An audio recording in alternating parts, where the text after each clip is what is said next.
नमस्कार। अहमदाबाद गुजरात से कल्पेश भाटिया मोदी बोल रहा हूँ। वक़्फ़ बिल लोकसभा में पास हो गया। चंद्राबाबू नायडू, नीतीश कुमार, चिराग और दूसरे लोगों ने अपनी मजबूरी में ये बिल को सपोर्ट दे दिया, पर ये नेताओं ने सोचा नहीं कि मुसलमान हमें वोट देकर जिताते हैं और जिता के अभी संसद में भी लाए हैं और हमने इनके साथ गलत किया है। और मोदी सरकार विकास की बातें करती है, तो वक़्फ़ बिल में कौन सा विकास होने वाला है? आप कह रहे हो कि 2025 यानी बिल पास हुआ तब तक जो ज़मीन जिसके पास है उसी को मिलेगी, उसके पास रहेगी। तो विकास के काम की बात होनी चाहिए। ये ऐसी बातें करके देश का समय बर्बाद करना और विकास नहीं करना, लोगों को उलझा के रखने का, इसमें देश पिछले 10-11 साल में 50 साल पीछे चला गया है।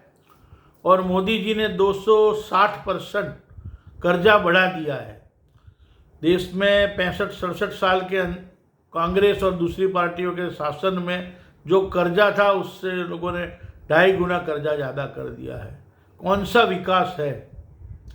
200, 300, 500, 1000 साल पुरानी बातें करके पुराने शासक को गालियां देना, ये कौन सी राजकीय पार्टी ऐसा गंदा काम करती है? दुनिया में कहीं देखा नहीं है। और इसमें होता क्या है, हम अपनी हिंदू संस्कृति, सनातनी लोग, हम इतना गंदा काम करते हैं कि पुरानी बातों को लेके इनको बदनाम करने की बातें करते हैं। तो क्या ये अच्छी बात है? एक तरफ भगवान का नाम लो, दूसरी तरफ किसी का विनाश करो। ये हमारे धर्म में कहाँ लिखा है? ऐसे ही शासन चलता है, लोगों को मन में आए वो करते हैं, किसी के घर तोड़ते हो। जब सुप्रीम कोर्ट कहती है ये गलत है, भाई हमारे आम जनता के वोट लेकर सरकार बनती है और गंदा काम करती है। रोजी रोटी देना इनका काम है, बेकारी दी है। 5 किलो राशन की बातें करते हो और पुराने गड़े मुर्दे उखाड़ते हो। फिर ये भी नहीं सोचते कि शासन 10 साल, 20 साल, 30 साल रहता है, फिर आने वाले समय में पुराने शासन करता तो ऊपर चले ही जाते हैं। वो देखते नहीं है, भगवान तो सबको ले लेता है, ऊपर वाला सबको ले लेता है, पर आने वाली पीढ़ी को भुगतना पड़ता है। अच्छे शासक हुए तो उसको लोग याद करते हैं। औरंगजेब के लिए भी आज की तारीख में देश में 50% हिंदू लोग इसे अच्छा शासक बोलते थे। इतिहास पढ़ के ही बात होती है, क्रूर शासक की बात होती ही नहीं है, अच्छी बात ही होती है। तो ये जो गलत चीज़ है वो गलत रहेगी। और ये जो सपोर्टर जो आए हैं, ये नीतीश कुमार ने कौन सी मजबूरी में वो आ गए होंगे, इनका कोई कच्चा चिट्ठा, पुराना चिट्ठा मिल गया होगा भाई मोदी शासक को कि नहीं तो फिर तुम अभी हो मेल में, नहीं तो जाओगे जेल में। उन्होंने सपोर्ट दे दिया है। पर आने वाले समय में देश की आम जनता सिर्फ 2 पार्टी पे ही विश्वास रखे। अलग अलग छोटी छोटी पार्टियों को जिता कर हम अपने ही पांव पे कुल्हाड़ी मार रहे हैं। अगर 2 पार्टी रहेगी, एक विपक्ष और एक सत्ताधारी पक्ष, विपक्ष को भी इतना मजबूत बनाओ कि सत्ताधारी पार्टी इससे डरे। वो हिसाब से ही मतदान होना चाहिए।